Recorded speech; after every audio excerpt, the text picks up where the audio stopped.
قرآني عصمة أمري، قرآني طوق نجاتي. إن القرآن لنور يتفجر في جنباتي، يرفعني عند مليك الخلق لأعلى الدرجات. إن القرآن لنور يتفجر في جنباتي، يرفعني عند مليك الخلق لأعلى الدرجات. قرآني نبض حياتي، قرآني طهر ذاتي، قرآني عصمة أمري، قرآني طوق نجاتي، قرآني نبض حياتي. بسم رب الشهداء والصديقين ولا تحسبن الذين قتلوا في سبيل الله أمواتا بل أحياء عند ربهم يرزقون. السلام على الحسين وعلى علي بن الحسين وعلى أولاد الحسين وعلى أصحاب الحسين. Salam hörmətli Vilayət TV izləyiciləri, hər vaxtınız xeyir olsun. Sizləri Mərifət Seçməsi verilişində xoş gördük. Hörmətli izləyicilər, bildiyiniz kimi bu gecədən etibarən Məhərrəm ayı daxil olur. Bu ay elə bir aydır ki, müsibət, kədər, hüzün ayıdır.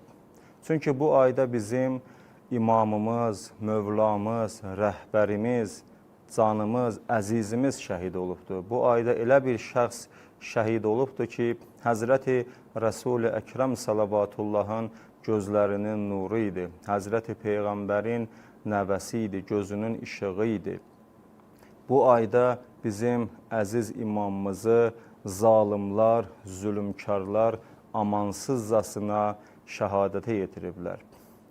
Həqiqətən də Məhərrəm ayı haqla batilin üz-üzə dayandığı bir aydır. Baxın, Məhərrəm ayı haram aylardan biridir. Cahiliyyət dövründə o cahil ərəblər ki, vəhşi ərəblərdə sözün əsl mənasında böyüyə kiçiyə rəhm etməyən, qız uşaqlarını diri-diri torpağa bastıran o insanlar, o cahil ərəblər Məhərrəm ayı gələndə bu ayın hörmətini qoruyub saxlayardılar. Amma təəssüflər olsun ki, Həzrəti Peyğəmbər Salavatullah ki, 23 il bu insanlar üçün, bu ümmət üçün əziyyət çəkdi, bu İslamı, haqq dini onlara gətirdi, başa saldı, sözün əsl mənasında onları adam elədi. Amma təəssüflər olsun, Peyğəmbər Salavatullahdan sonra onun əziz nəvəsinə, əhl-i beytinə bu ümmət rəhm eləmədilər. Hətta Məhərrəm ayının hörmətini belə saxlamadılar. Peyğəmbər Salavatullahın hörmətini hifz eləyib qorumadılar. Onun nəvəsini, canının əziz parçasını bu ayda amansızcasına şəhid elədilər, tikə-tikə doğradılar.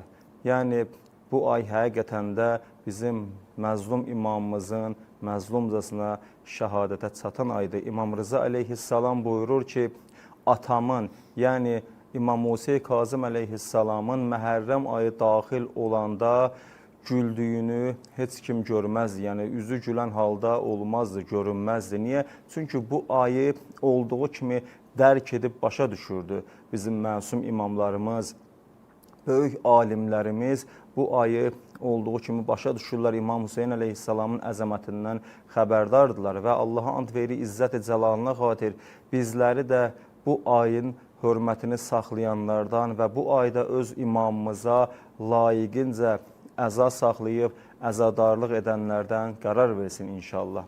Hörmətli izləyicilər, bir daha diqqətinizə çatdırıram ki, suallarınızı və təkliflərinizi bizi izlədiyiniz platformalardan və ekranda gördüyünüz WhatsApp nömrəsindən ünvanlaya bilərsiniz. Studiyamızın bugünkü çox dəyərli, hörmətli qonağı Cənab Höccətül İslam Muhammed Baqir Saivərdir. Salam aleykum ustad, hər vaxtınız xeyir olsun, xoş gördük sizi. Bu Məhərrəm ayının gəlişi ilə bağlı sizə də başsağlığı veririk. Əziz möminlərə, siz hörmətli Cənab-ı Məhərrəm ayının gəlişini və qəm-kədər ayında təsliyyət deyirəm və Allahdan istəyirik bu Hüseyni məktəbi tanıyıb və Hüseyni yaşayaq inşallah. Amin inşallah. Allah razı olsun. Allah sizi salamat eləsin. Bir daha təşəkkür edirik ki, dəvətimizi qəbul edib, zəhmət çəkib gəldiniz. Allah sizi salamat eləsin. Ustad, mövzumuz ki, din yolunda istiqamətdir. Zəhmət olmasa bu haqda bizlər üçün izah verərdiniz, açıqlama verərdiniz ki, bu yolda da elə İmam Hüseyin əleyhissalam həqiqətən də bunun açıq-aşkar, bariz nümunələrindəndir ki, din yolunda necə istiqamət götürdü, necə belə deyək də mübarizələr apardı. İstərdik elə bu barədə bizlərə və hörmətli izləyicilərimizə izah edərsiniz. Bismillahirrahmanirrahim.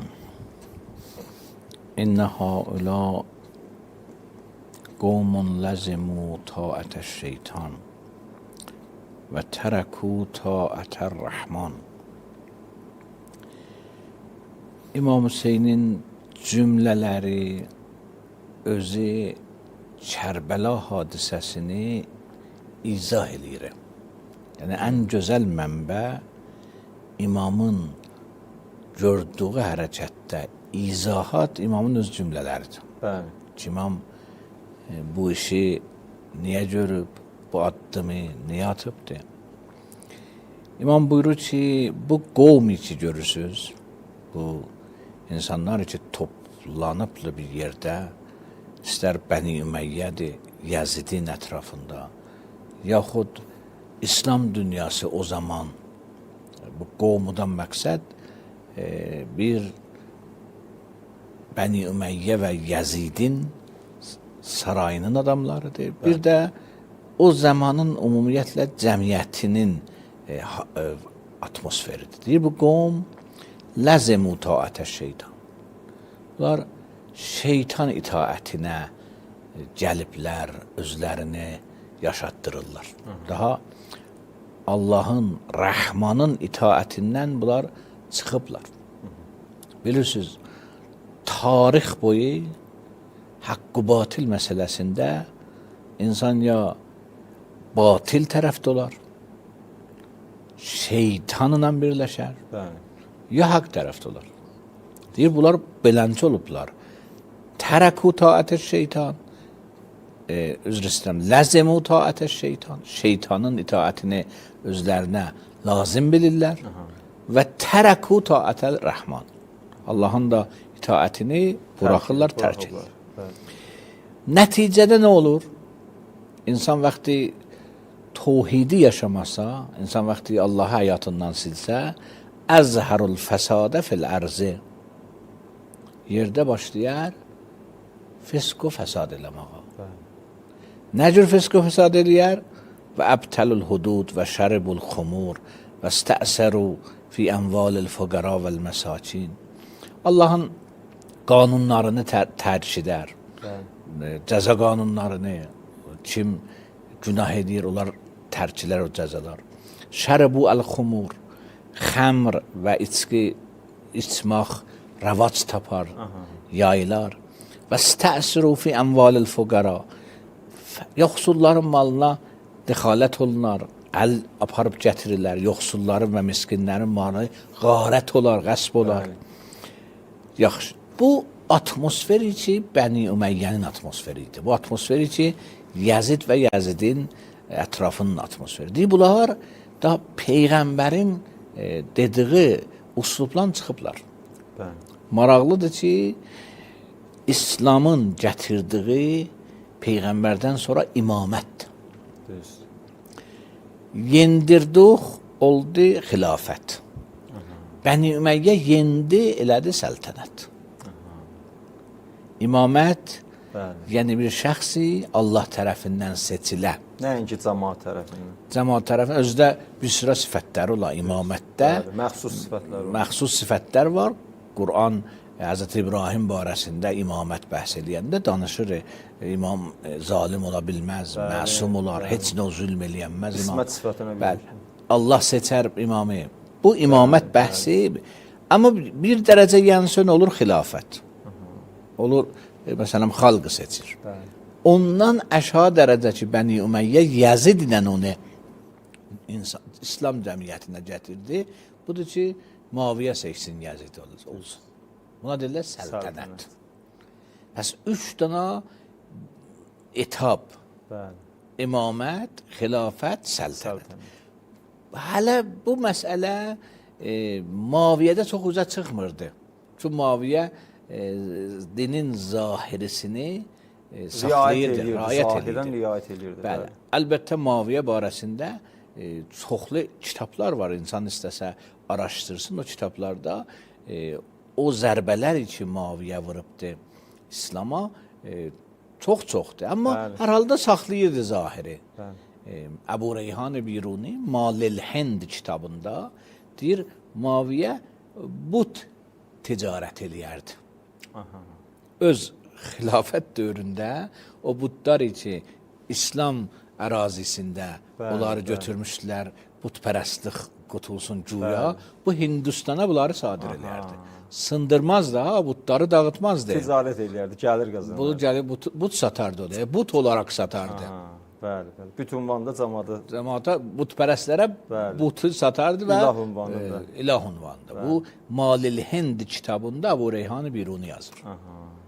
Bəs bu belə də deyirdi ki, Muaviyyə məsələn batində İslam'a ürək yandıran idi. Lakin zahiri qoruyardı. Bəli. Ustad, bir sual vermək istəyərdim, icazə versəz. Yəni, burada Muaviyyə ki, məlum məsələdir, zahirini İslamın üzrə hifz eləyərdi, güya namazı, orucu bunlar yerindədir. Yezid də ki, məlum məsələ, şərabxor, qumarbaz, it oynadan, meymun oynadan, bu da zərbə vurub, bu da. Yəni, biz deyə bilərik ki, amma Muaviyyənin vurduğu zərbə Yeziddən daha çoxdur. Daha çoxdur, amma Muaviyyə ilə üzbəyiz olmaq daha çətindir. Bəli, bəli, o hiləgərdir. Bəli. Amma şərait Yəzid dövründə bir nə idi ki, İmam Hüseyin qiyam eləyə bilərdi.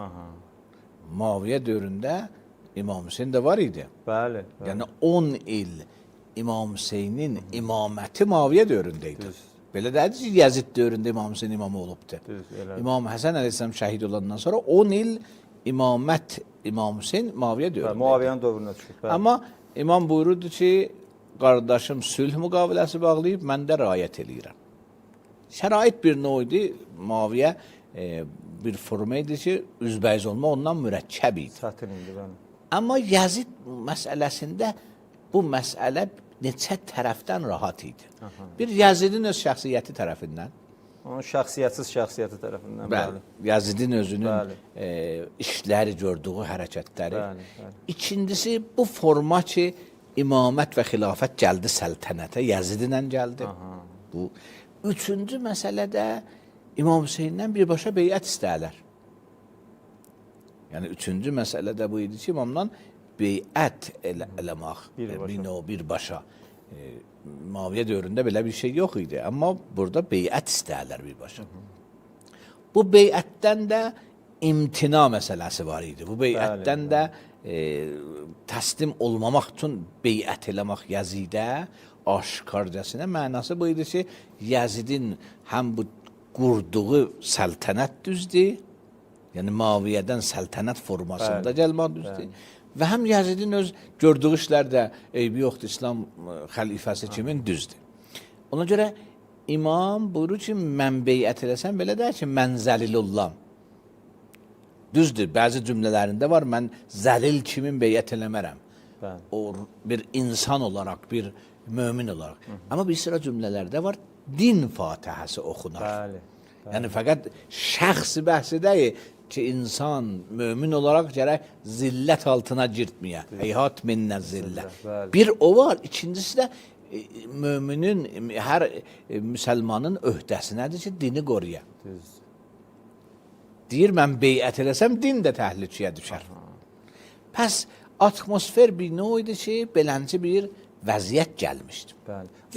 Bağışlayın, bir sual vermək istəyirdim, icazə verirsəz. Yəni, orada İmam Hüseyin əleyhissalam, Yezid lənətullah əleyhə beyyət eləsəydi, onda belə çıxır ki, həm din təhlükəyə düşərdi və ondan sonra, belə deyək də, heç kim demək olar ki, zalıma qarşı çıxmağa bir növ cürət eləməzdi. Yəni, onlara qarşı qiyam etməzdi. Yəni, iki dənə məsələ var da. Bir mümin icazəsi yoxdur, özünü zəll eləsin. Allah Mutal bəzi sərmayələri haqqullah eləyibdir, haqqunnas eləməyibdir. Bəli, bəli. Sən haqqunasda bəxş eləyibsən, haqqullahda yox. Sən pulu birinə hədiyyə verə biləsən. Bəli, bəli. Çün insanın pulu özünündür. Quran da var, hədislərdə də var, fiqhi şəriətdə də var. Ən-nasu musəllatun ələ amvalihim. İnsan öz malına özü yiyədir. Eləyə bilər buna hədiyyə versin, ona hədiyyə versin. Amma insan abrısını hədiyyə verəməz. Özünün deyil. İnsan izzətini hədiyyə verəməz. Özünün deyil. İnsan həyasını hədiyyə verəməz.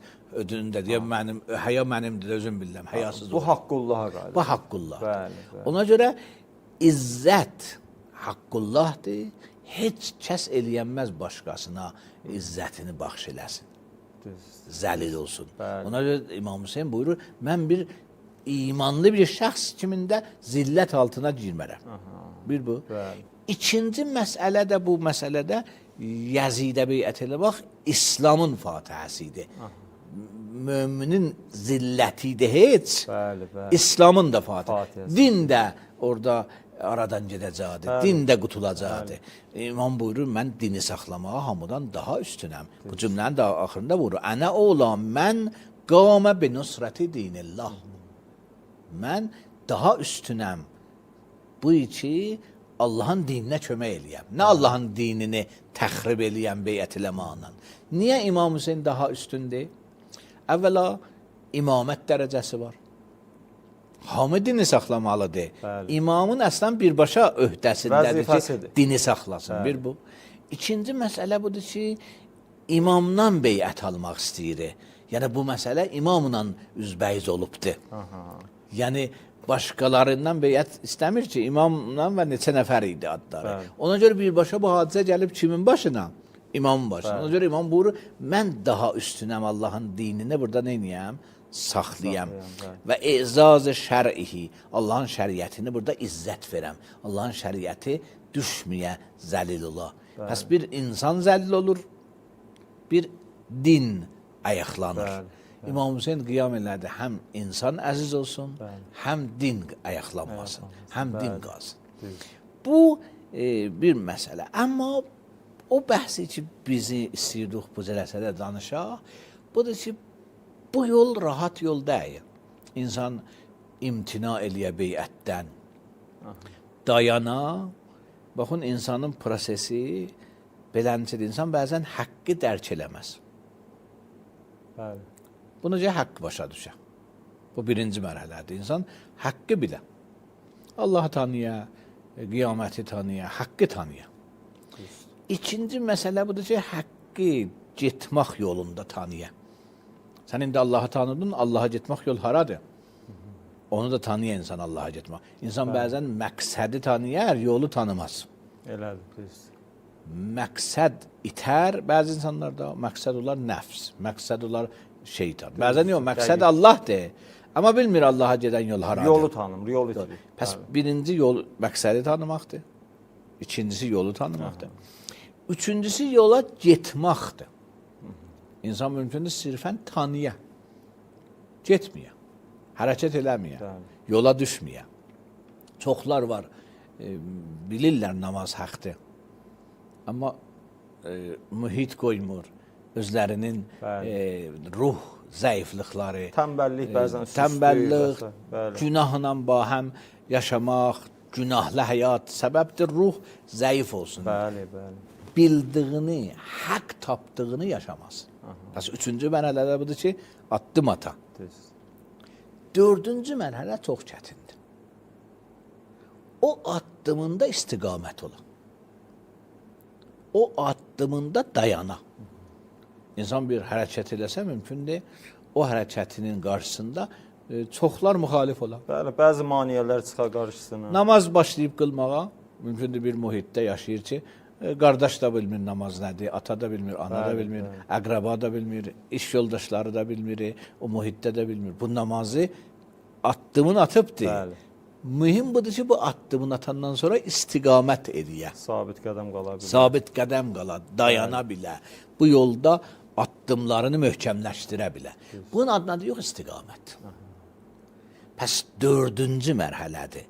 Haqqı tanımaq, siratı tanımaq, yolu tanımaq, hərəkətə düşmək və ondan sonra bu hərəkətdə dayanmaq, davamlı olmaq. Bu çətindir dördüncü. Elə əsas da odur usta. Kərbəla hadisəsi budur. haqqı tanımaq bəhsində çoxları o zaman haqqı tanıyırdılar. Bilirlər Muaviyə kimdir, Bəni Ümeyyə kimdir, onlar Bəli, kimdir. bəli. Bu Kufədəki məktubları yazmışlar. Yalan deyildi çoxu. Məktub yazmalar ki, imamı xitab edirlər. Bəli. Bunlar hazır deyildilər istiqamətə. Müşkil tanıyıb tanımamaq deyildi. Müşkil o tanıdığın əsasında davamlı qalmaq idi. Əsas məsələ bu. Vəfadarlıq idi. İnsan bizzat da vəfalı ola. Bəli. Axıracan qala. Əhdinə axıra kimi vəfa eləyər. O çətindir. Bəli ustad, həqiqətən. Ona görə elədir. tarixdə var ən ağır hadisələrdən biri mənzillərin birində idi ki, Muslim ibn Əqilin şəhadəti dedilər. Xəbər verdilər. İmam Məkkədən gəlirdi, Kufiyə tərəfdə. Yolda dedilər ki, Muslim ibn Əqil şəhid olubdur. Hadisə məlum oldu ki, imamın nümayəndəsin şəhid ediblər və yəni Kufə dəyişilib. Cəmaatın fikri dəyişi var. Orada çoxlar qeyddi.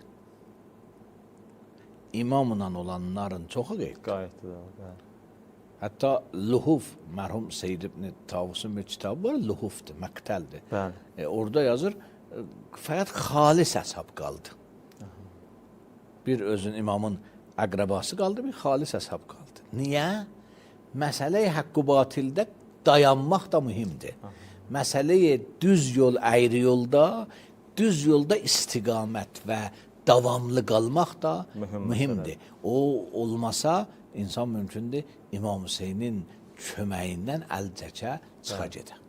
Ustad, onda bu qeyd etdiyiniz məsələ ki, önəmli, mühüm məsələdir. Çünki bu, biz tarix olaraq biz danışırıq, eşidirik, amma bu bizim də başımıza gələ bilər də nə vaxtsa. Onda qeyd etdiyiniz bu məsələ ki, məqsədi tanımaqdır, nə bilim, yolu tanımaqdır və hətta ki, o yola qədəm qoymaq ki, İmam Hüseyin hətta Kərbalaya qədər gələn oldu da, qeyd etdiyiniz kimi. Kərbalaya qədər gələn oldu ki, İmam Hüseyin əleyhissalam gecə vaxtı məşəlləri söndürür orada, kim istəyir getsin. Hətta orada belə ki, gedənlər bu 3 mərhələni keçmişlər, düzdür usta? Bəli, haqqı tanıyırdılar, yola düşmüşdülər, amma yolda yarımçılıq qeytmişdilər. Deməli, onda sabit qədəmlik məsələsi. Sabit qədəmlik mühimdir. Bu olmasa usta, deməli, onda o birisilər də bir o qədər də insanın... Bəli, Peyğəmbərdən bir hədis var ki, Peyğəmbər də duanı daimən zikr elərdi həyatında. Səbbit qəlbi əla dinik.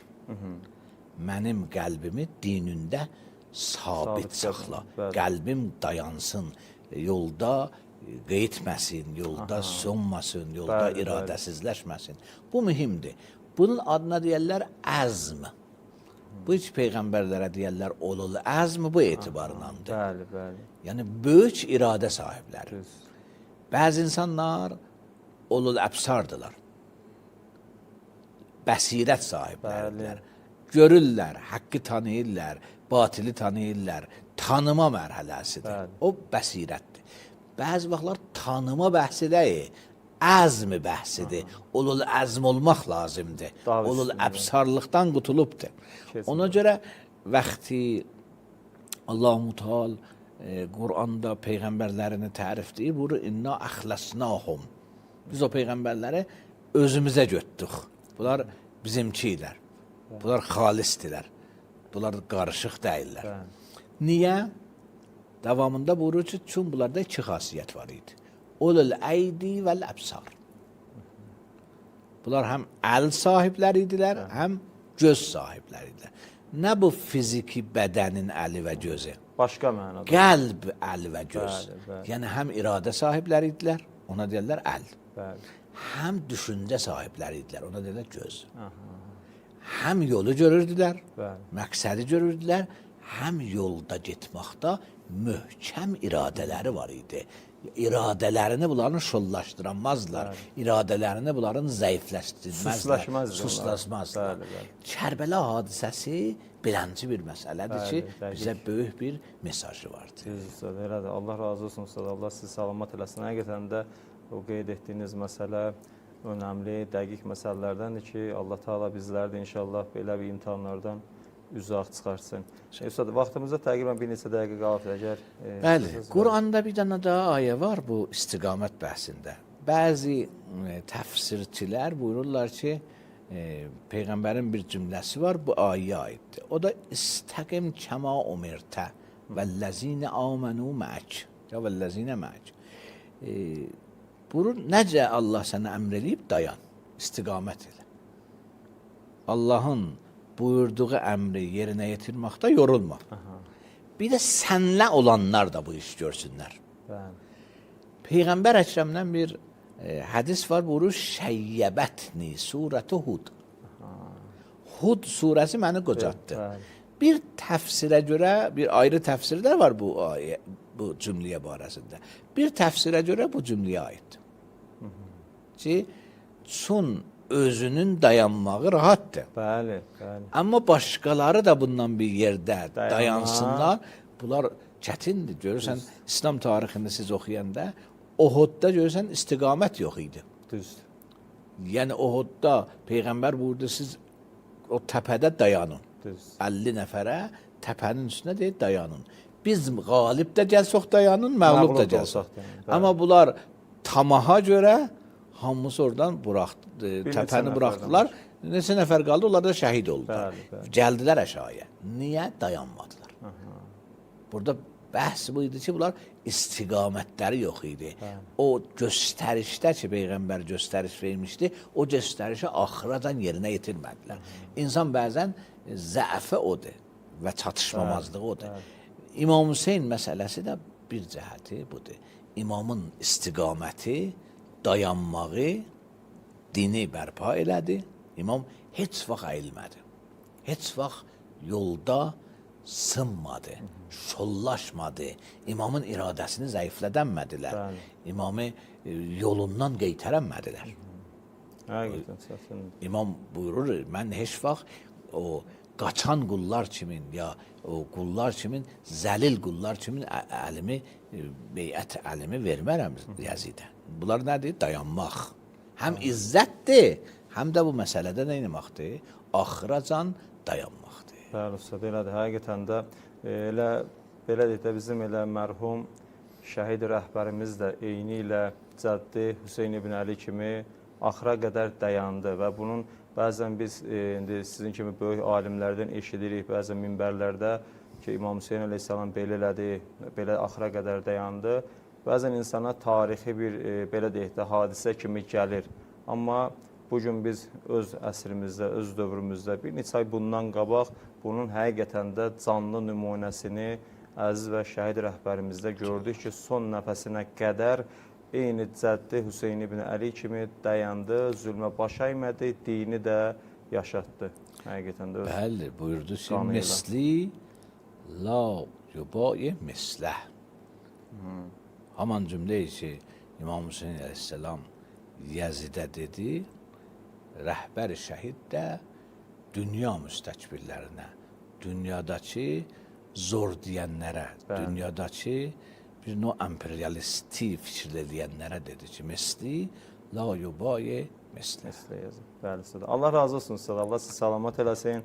Mövzu həqiqətən də maraqlı mövzuydu ki, bəhrələndik, istifadə etdik. Allah sizi salamat etsin. İndi isə icazə versəz, qısa bir fasiləyə ayrılmalıyıq inşallah.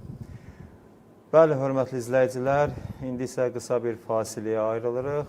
İnşallah fasilədən sonra yenə də siz əzizlərin xidmətindəyik, bizimlə qalın.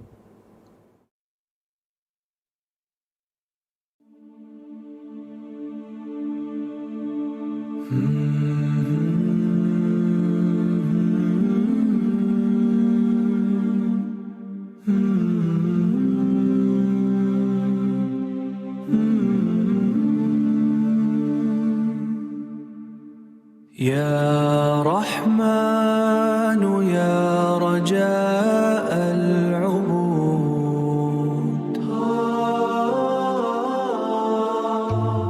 يا سلام يا رب الوجود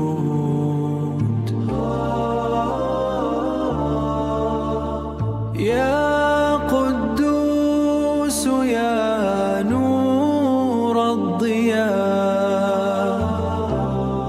أنت ربي في كل مساء يا حفيظ يا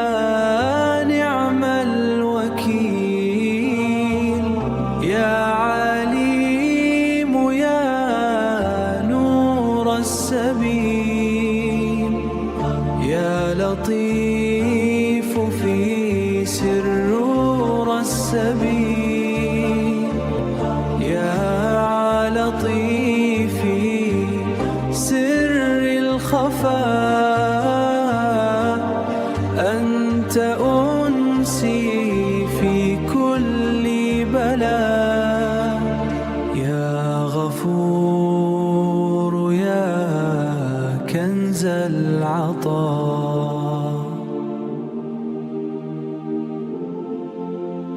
يا ودود يا رب السماء لا ملاذ لا ملاذ إلا في حماك كل روحي تسعى لرضاك يا سلام يا نور الوجود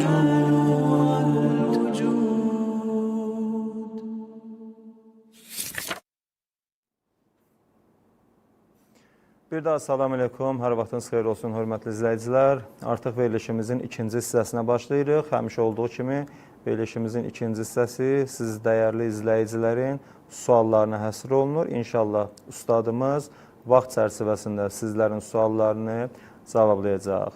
Ustad, indi isə icazə versəz inşallah hörmətli izləyicilərin suallarını dinləyək. Bəli, bir səssiz sualımız var, zəhmət olmasa dinləyərdik. Emin qardaş, salam, necəsiz? Verilişinizin çox dəyərli və hörmətli qonağımı salamlayıram. Emil qardaş, istəyirəm hörmətli şeyxə bir sual verəm. Deyək ki, bir nəfər müsəlman Bəli, zahirən texniki nasazlıq var. şərab içməyə, qeybət Ustad, icazənizlə yazılı suala keçək. İnşallah texniki nasazlıq aradan qalxanda dinləyərik. Düzəlir? Bəli. eləməyə tövbə eləyir. Deyək ki, 3 il, 4 il, 5 il Bu zəhmət olmasa sualı təzdən verərdiniz də, səs yaradan Deyək ki, düşübdür. bir nəfər müsəlman yalan danışmağa, şərab içməyə, qeybət eləməyə tövbə eləyir. Deyək ki, 3 il, 4 il, 5 il bu günahlardan çəkinir, bu günahları bir də eləmir. 5 il keçdikdən sonra şeytan mı vəsvəsə eləyir və yaxud başqa bir səbəblərdənmi yenə başlayır yalan danışmağa, şərab içməyə, qeybət eləməyə, böyük günahları eləməyə, ikinci dəfə tövbə eləməyə uca Allahımız şans verirmi? Yəni, ikinci dəfə tövbə eləsə, o günahdan çəkinsə, həmən insanın tövbəsi qəbuldur, yoxsa artıq uca Allahımız qəbul eləmir tövbələri? Hörmətli şeyx bu barədə bizi başa salardı. Çox sağ olun. Allah sizdən razı olsun. Allah sizin köməyinizdə olsun. Bəli, Allah sizdən də razı olsun. Gözəl sualdır. Bəli, ustad, buyurun. İnsan günah edir, gərək tövbə eləyə. Tövbə də vacibdir insana. Yəni, belə deyək ki, yaxşıdır tövbə eləyə. İnsan günahın yerinə yetirir də tövbə eləyə. İndi tövbəsini sındırdı, günah elədi, yenə də vacibdir tövbə eləyə. Bəli. Yəni, belə deyək ki, də qutuldu. Bu, qəbulluq bəhsi də budur ki, insan həqiqi tövbə eləyə də. Yəni, mümkündür sonra nəfs Allah'da yenə günah düşər, amma həqiqi tövbə eləsə Allah qəbul eləyir. Bəli, soruyor. Yəni, səmimi qəlbdən tövbə eləmək. Bəli.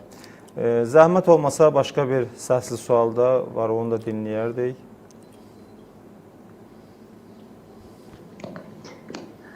Salam, axşamınız xeyir olsun. Aleykümselam. Əziz kanal əməkdaşları, aparıcılar, ustadımız, hamınızı salamlayıram. Aleykümselam. Allah gələn günlərinizi xeyirli eləsin inşallah. Qabaqdan gələn Muharrem ayı münasibəti ilə başda İmam Zaman ağamız olmaqla hamıya başsağlığı verirəm, bütün əhl-i beyt aşiqlərinə. Sualım ustadımıza belədir ki, Quran-ı Kərimdə Allah Teala 10 gecəyə and içir. Bu həmin 10 gecədirmi, yoxsa başqa 10 gecəyə istinadən o ayə nazil oldu? Bəli. Orada müxtəlif təfsirlər var. Bir təfsir Zilhəccə ayının əvvəl 10 gecəsidir. Yəni, Qurbanacan ki, bir təfsir budur. Başqa təfsirlər də var 10 gecəyə. Amma o ki, mənim yadımdadır, daha mühüm təfsirlərdən biri 10 gecəyi Zilhəccədir. Zilhəccənin 10 gecəsi. Mümkündür Məhərrəm də ola, mən onu indi yadımda deyil. Aha, bəli, çox gözəl. Bəli, Ustad, indi isə icazənizlə yazılı sualları diqqətinizə çatdıraq. Yazırlar ki, salam aleykum, aleykəssalam, axşamınız xeyir olsun. Sizə bir sualım var. Namaz qılarkən möhürü yazılı tərəfi yuxarı olmaqla istifadə etmək lazımdır, yoxsa tərs üzü ilə? Bəzi şəxslər deyirlər ki, möhürü mütləq tərs üzü ilə qoyub səzdə etmək lazımdır. Bu barədə hökm nədir? Bu arada bir xas hökmü yoxdur. İnsan ki, anını torpağa dəyə.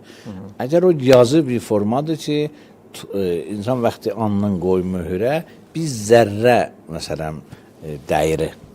Mümkündür o yazı, məsələn, yuxarıda ola. Bəli. Yəni, neçə yazma var da torpaqda. Bəli, bəli. Bir budur ki, torpağın özündə yazılaydı, torpaq ola. Bəli. Yəni, andan da qoysan torpağa. Bir də budur yuxarılaşdırırsan, o zərrə-zərrə qalır, anını dəyir ora. Orada yaxşıdır insan bir yerə möhür, anını qoyar ki, möhürə daha çox torpağa dəyir. Kamil şəkildə anını dəyir. Bəli, çox gözəl. Başqa bir hörmətli izləyicimiz də yazır ki, salam aleykum, aleykəssalam. Müsəlman cinlər şiyə olur ya sünni? O iki hədislərdə vardı, tamamı cinnilər ya kafirdir, ya əhl-i beyti qəbul eləyir.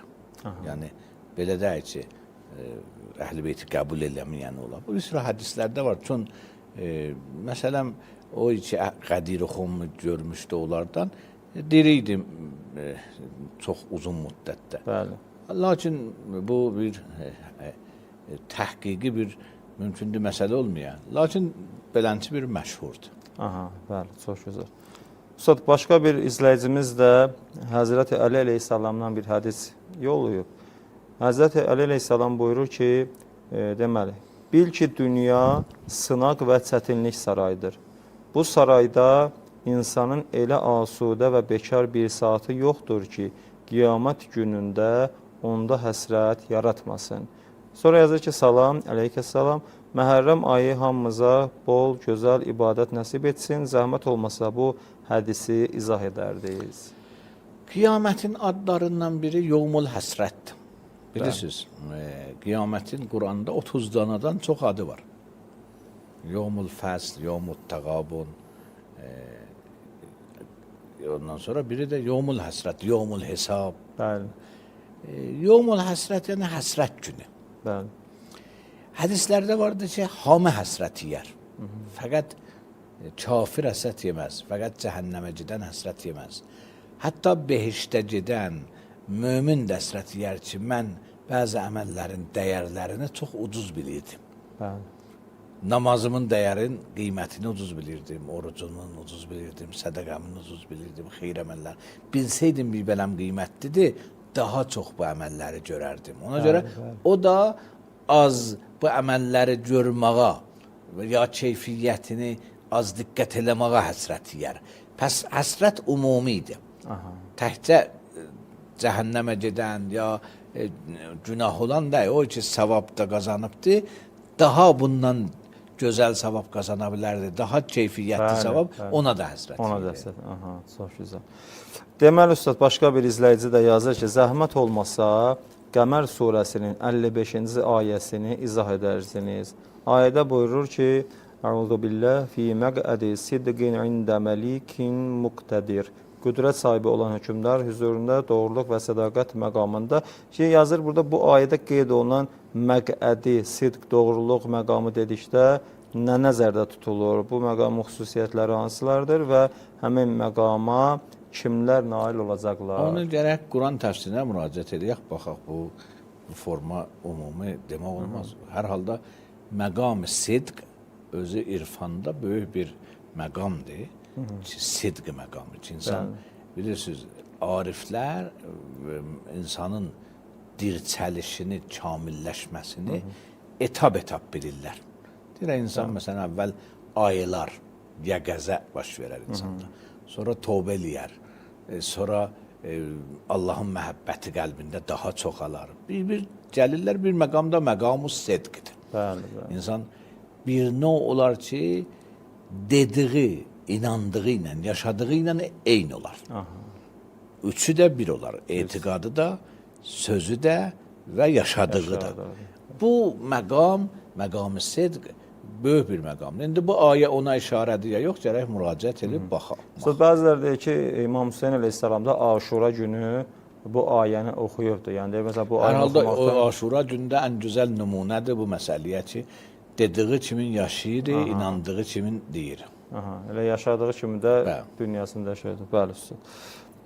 Başqa bir izləyicimiz də yazır. Salam aleykum, aleykəssalam. Əziz İmam Hüseyn əleyhissalamın Aşura günü Allahın qeybi köməyi ilə tək başına düşman ordusuna qalib gələ bilərdimi? Əgər belə bir qüdrət mümkün idisə, nə üçün İmam Hüseyn əleyhissalam bu qeybi köməkdən istifadə etmədi və hadisələr Kərbəla faciəsi ilə nəticələndi? Allah Hz. Musa ilə bir dəfə söhbət edirdi. Hz. Musa dedi ki, Allah, mən səndən bir xahişim var. O da budur ki, bir növ elə hamı məndən razı olsun. Səndəki qüdrət vardır, qəlbilərə təsir qoyasan hamı mən. Dedi, mən o özüm eləməmişəm bu işi. Sənə bu işi görəm. Haman sual Allaha gətir də. Bəli, bəli. Allah eləyənməz bir növ eləsin, keçim günah eləməsin. Eləyənməz eşim Allahın dininə qarşı çıxmasın. Əlbəttə, qadirdir buna. Allah qadirdir. Amma onda xilqətin məqsədi heç olar. Düz. Xilqətin məqsədi budur ki, insanlar ixtiyarlı kamilləşsinlər, yetişsinlər ya tənəzzül eləsinlər. Düz. İnna hədəynahus səbil. Biz yolu göstəririk. Ya insan naşükür olar, ya şükür eləyən olar. Hər halda o özü addımlarını əyri yola, müsbət yola atmalıdır. Qeybi xəbəri ilə, qeybi köməyi ilə tamamı düşmənləri ardına apara, daha imtihan dünyası olmaz. Bu olar cəza və qiyamət günü. Düz, düz. Elə insanın dəyəri bundadır da, üstad, ixtiyarı ilə haqla batili seçər. Başqa bir izləyicimiz də yazır. Salam aleykum, aleykəssalam və rəhmətullah. Bir sualım var. Kəkələyən bir şəxs namazın qiraətini, duaları, salavatı və zikirləri kəkələdiyi üçün düzgün və səlis şəkildə tələffüz edə bilmirsə, onun namazında hər hansı problem yaranırmı? Bu hal savabın azalmasına səbəb olurmu? Yoxsa insan bacardığı qədər düzgün oxuduğu təqdirdə vəzifəsini yerinə yetirmiş sayılırmı? Bacardığı insanın fəqət o deyil ki, nə cür tələffüz edir. Bəzən mümkündür, cəmaat namazı qılmaqla o şeylərdən əff ola. Cəmaat namazı qılsa da həmdə sonra oxumayacaq ki. Daha onda o kəlmələr, qəraətləri çətin də olsa deməyəcəkdir. Ona görə bu şəxs əgər cəmaat namazı qıla bilər, geçsin cəmaat namazı qılsın, ta qəraətinin nadurust olmağı zərəri olmasın namazına. Amma cəmaat namazı imkanı yoxdur, şəraiti yoxdur, o ayrı bir bəhsidir. Bəli, çox gözəl. Başqa bir izləyici də yazır ki, salam, aleykəssalam, 20-si ad günümdür. Keçirmək olarmı? Sadəcə yemək vermək olacaq.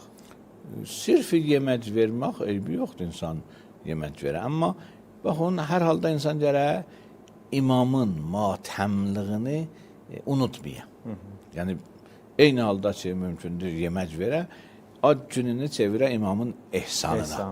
Ad günü də ola, imamın ehsanı da niyyət ola. Yəni, ad günümdə mən imama ehsan verirəm. Bu cüründən həm özünə ad günü tutubdur, həm də imama da yad olmayıbdır, imamı da xatırladıbdır. Bəli, bəli, çox gözəl. İndi isə bir səsli sualımız var, zəhmət olmasa onu dinləyək. Salam aleyküm əziz ustadlar, Allah sizi qorusun, Allah elinizə bərəkət versin. Ustadlar, mən əhl-i-sünnə olan bir bölgədə yaşayıram, Türkiyədə də çox əhl-i-sünnədir. Burada Cafəri məscidi bizə uzaqdır. Yarıca bir saat yarım məsələlədir. İstər-istəməz, mən də işdən gec çıxdığım üçün Məhərrəm ayında məclislərə gəlməyəcəm, Hüseyniyə məclislərinə. Və evdə tək neyə bilərəm? Onun üçün xüsusi bəmər var mı Məhərrəm ayında? Xüsusi. Mənə bu hafta bilgənirsə, çox gözəl olurlar. Namazdan sonra zikirlər və yaxud da hər hansı bir məsləhət gözəl zikirlər olsa, inşallah ki, namazdan sonra yerinə yetirəm və yaxud gün ərzində. Bəli, Allah razı olsun. Evdə indi maşallah şərait çox-çoxdur insan eləyə bilər. Evini çevirsin Hüseyniyyə, Bəli, evini bəli. çevirsin məscidə. İnternet dünyasıdır, eləyə bilər. Namaz qılandan sonra söhbətlərə qulaq assın, Quran təfsirinə qulaq assın, Quran izahlarına qulaq assın, Əhl-i Beytin rozəsinə, fəzilətlərinə qulaq assın. Bu təkcə zikri deyil din. Bəli. Yəni biz namazdan sonra zikrlər də var əlbəttə, Məfatihdə dualar var. Amma dinin, zikrin kənarında mərifət də var idi. İnsan gərək dini tanıya da. Dini tanımaq üçün də eləyə bilər din təlimini, din məlumatını günbəcün çoxadılsın. Bəli, ustad. Elə evdə də məsələn eləyə bilərəm ki, bu izləyicimiz elə Mərsiyyə, Roziyə qulaq assa, ailəvi uşaqlarla Əsad İmam Sadiq əleyhissalam evdə rozə tutardı. Çağırardı, o rozəxan için rozə oxuyardı. Evdə deyərdi, əhləyalı bir tərəfdə, imam bir tərəfdə rozə oxuyardı o. Hətta bəzən hədislərdə vardı, o şəxs imamı görərdi, biraz utanardı. O çöldə rozə oxuyardı, həzin və çox qəm-kədərlə burada oxuyanməzdi. İmam buyurardı ki, öcürçü çöldə oxuysan burada oxu. Eyni şəkildə. Bəli, ustad, Allah razı olsun, izahınız üçün. Başqa bir izləyici də yazır ki, ustad, Kərbəla hadisəsində haqqı tanımaqla haqqın yanında durmaq arasında hansı fərq ortaya çıxır? Haqqı tanımaq düşüncədir. Sirfi düşüncədir. Çoxlar mümkündür düşüncə məsələsində məsələyə düşünüblər. Bəli. Amma yaşaya bilmirlər. Hədislərdə var, sirat tükdən nazik, qılıncdan itidir. Bəli. Bunun izahı budur ki, siratı tanımaq tükdən nazikdir, tanımaq. Bu birinci mərhələdir. İkinci mərhələ tanıyandan sonra siratda getmək qılıncdan itidir. Pəs bir tanımaq var, çoxlar mümkündür, tanıyalar. Amma o əməl eləməyələr. Onca Quranda var, İnnəl-ləzinə amenü və əmilus salihat. Onlar ki, iman gətiriblər, Allahı tapıblar, yollarını tapıblar, amma yolda da gedirlər, salih işlərlə görürlər. Bəli, bu mühümdür da. Bəli. Bəzən insan görürsən, qurban olum Allaha, amma namaz qılmır. Bəli. Bu olmazsa, İnnəl-ləzinə amenü və əmilus salihat. Elə cəmiyyətlərin dərdi budur da, bir çox insanların üstədir. Birinci mərhələyə kimi gəlirlər, canım fəda, amma əmələ gələndə başqa cür.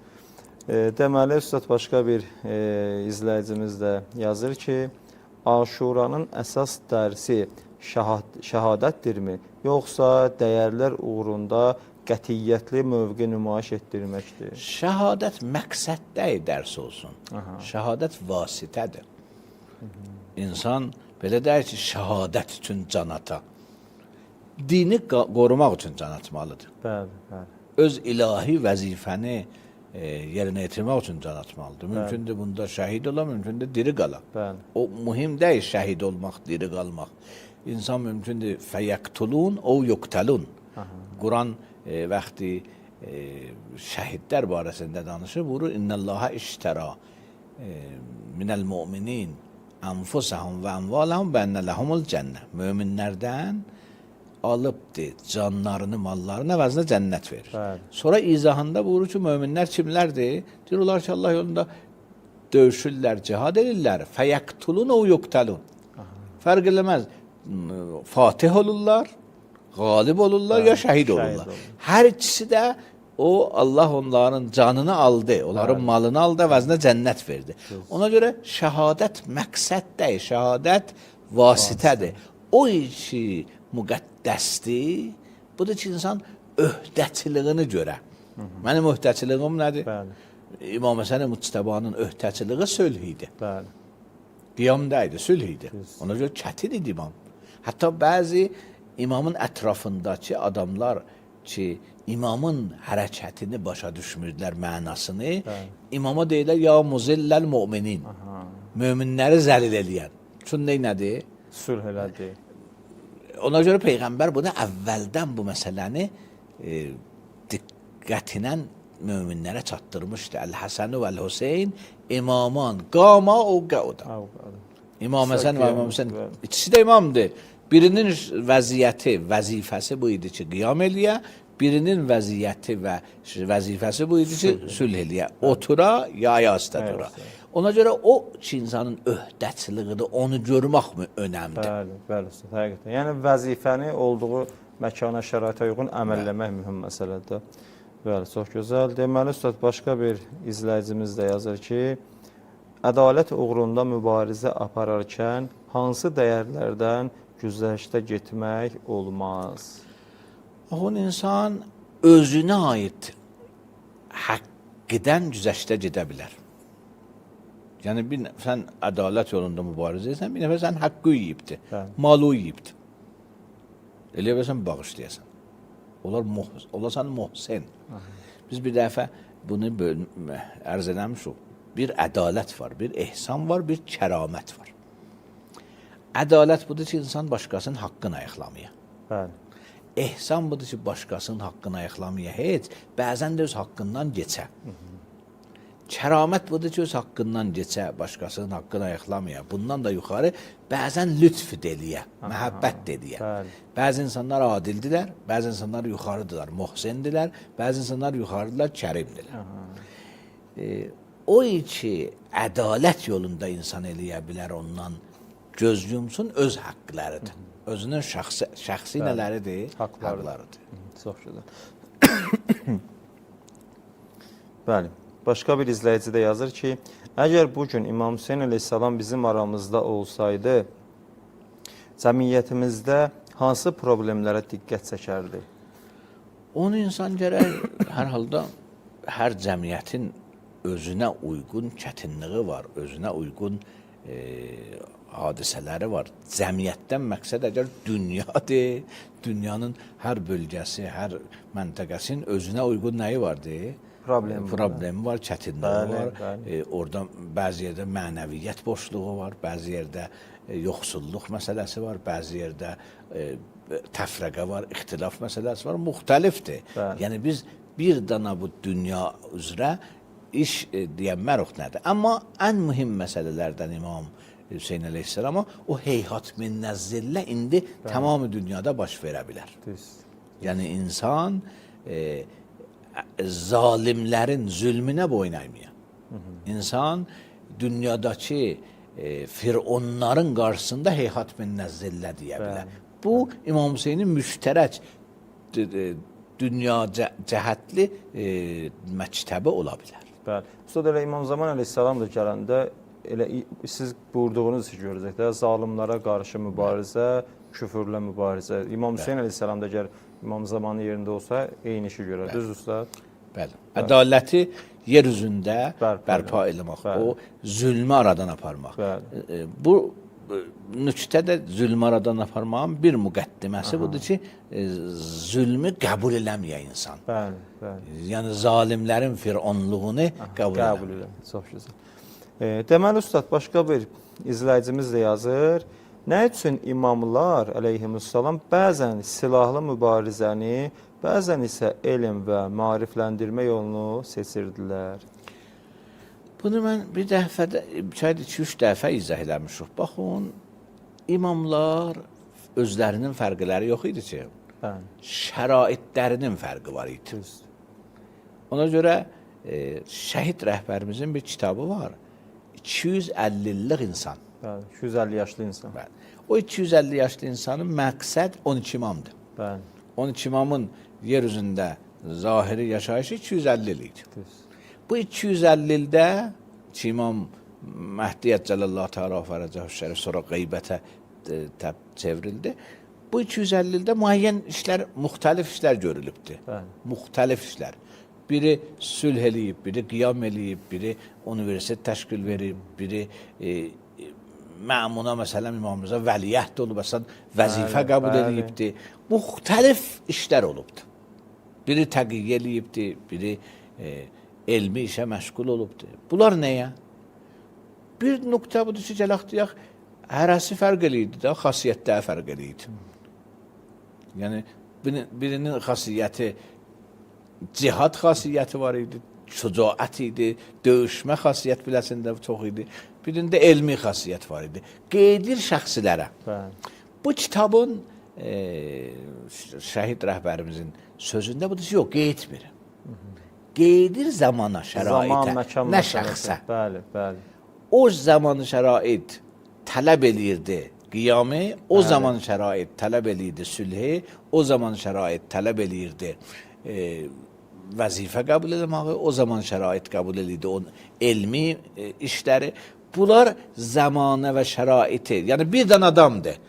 Amma bir dənə adam neçə halətlərdə, neçə zamanda, neçə şəraitdə müxtəlif öhdəçiliği olur. Bəli. Ona görə 250 yaşlı insanın mənası Aha. budur. Yəni usta, bunlar imamlarımızın hamısı belə deyək də bir məqsəd, bir missiya uğrunda gedirlər. Yəni İmam Hüseyn əleyhissalamın yerində İmam Sadiq əleyhissalam da olsaydı o işi görərdi. Ya İmam Hüseyn əleyhissalam İmam Sadiqin yerində olsaydı o işi Kulluhum görərdi. nurun vahid bir dənə termindir. Bəli, bəli. Hamısı bir nurdur. Bir nurdular.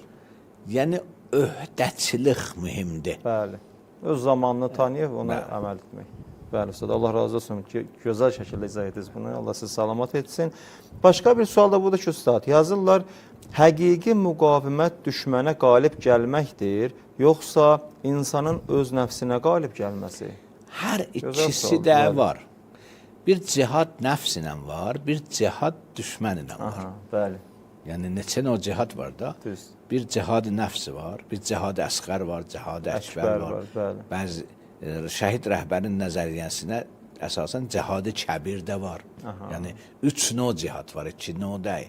Bir düşmənlə cihaddır, bir nəfslə cihaddır, bir də mədəni və elmi cihaddır. Haqqı izah eləmək.